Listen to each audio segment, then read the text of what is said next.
नमस्कार। अगर आप हमारे साथ पहली बार जुड़ रहे हैं तो चैनल को सब्सक्राइब करना मत भूलिएगा।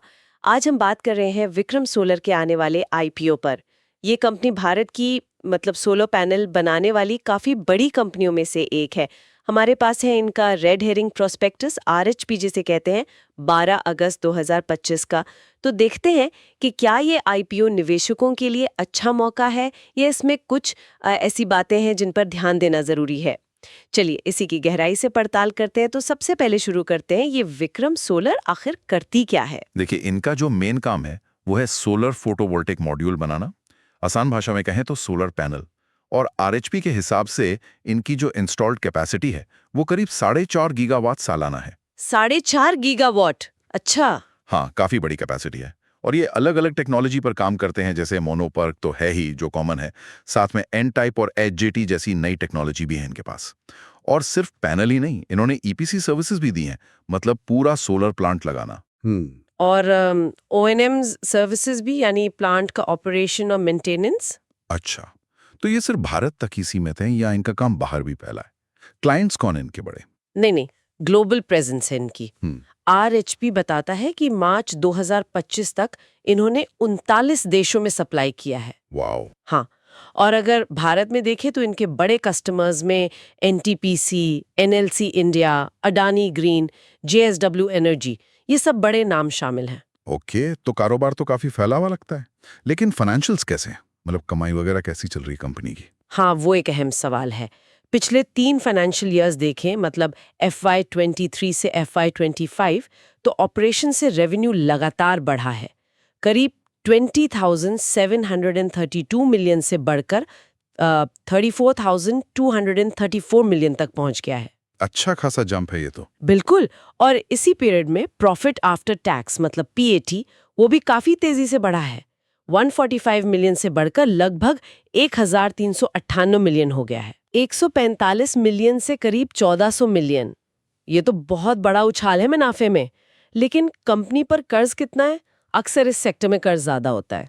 हाँ, होता है, लेकिन यहाँ एक अच्छी बात है, इनका जो डेट इक्विटी रेशियो है उसमें काफी सुधार हुआ है। FY23 में ये रेशियो 2.02 था, जो FY25 में घटकर सिर्फ 0.19 रह गया है। ओ, 2 से 0.19, ये तो बहुत बड़ा इंप्रूवमेंट है। हाँ, ये दिखाता है कि कंपनी शायद अपना कर्ज कम कर पा रही है, जो कि पॉजिटिव है। बिल्कुल, ये तो काफी पॉजिटिव संकेत है। अच्छा, अब आते हैं इस आईपीओ पर। इसमें क्या-क्या ऑफर हो रहा है? तो देखिए, इस आईपीओ में 2 हिस्से हैं। एक तो है फ्रेश इशू, जिसमें कंपनी नए शेयर्स जारी करके 15,000 मिलियन जुटाएगी। 15,000 मिलियन? हाँ। और दूसरा है ऑफर फॉर सेल, OFS जिसे कहते हैं। इसमें जो मौजूदा प्रोमोटर्स हैं वो अपने करीब 1.74 करोड़ शेयर्स बेच रहे हैं।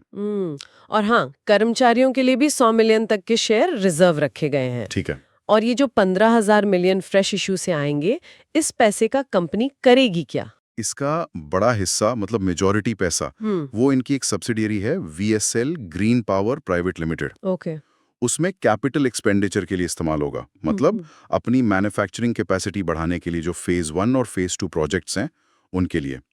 और बाकी पैसा जनरल कॉर्पोरेट पर्पस के लिए। और निवेशकों के लिए इंपॉर्टेंट डेट्स क्या हैं? कब खुलेगा ये आईपीओ?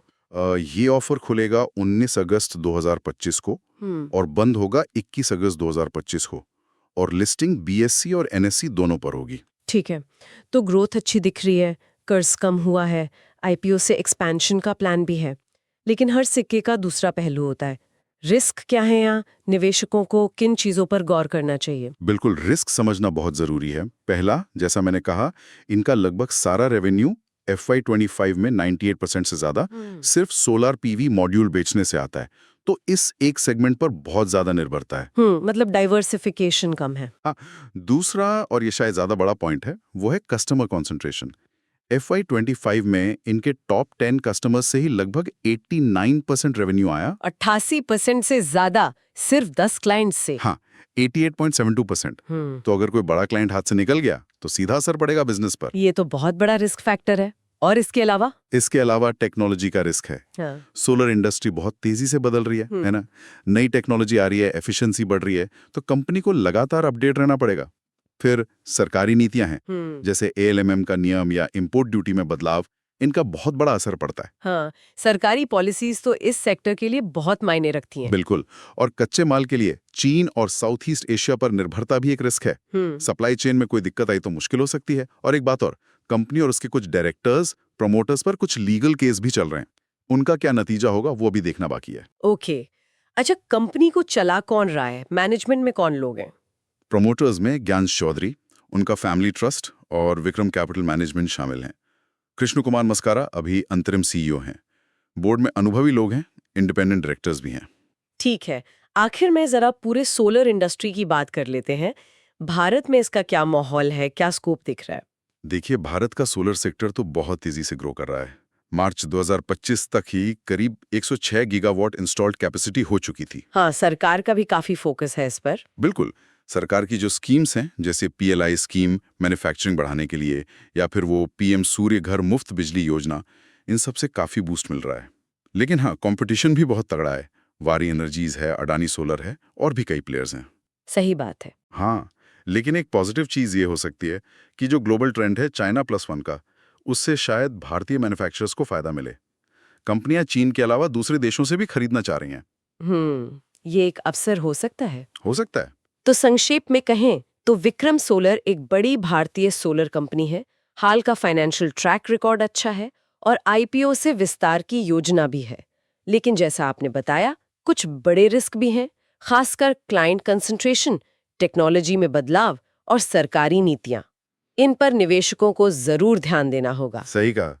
और एक बात जो निवेशकों को सोचनी चाहिए वो ये कि सोलर टेक्नोलॉजी लगातार इवॉल्व हो रही है। सेल एफिशिएंसी बढ़ रही है, बैटरी स्टोरेज का इंटीग्रेशन अहम होता जा रहा है। तो सवाल ये है कि विक्रम सोलर इस बदलते माहौल में कितना एडेप्टिव है, कितना इनोवेटिव है, क्योंकि यही उनकी लॉन्ग टर्म सक्सेस तय करेगा। बिल्कुल सोचने वाली बात है। चलिए, आज के लिए इतना ही। उम्मीद है ये चर्चा आपके लिए उपयोगी रही होगी। अगर हाँ, तो चैनल को सब्सक्राइब करना ना भूलें। धन्यवाद।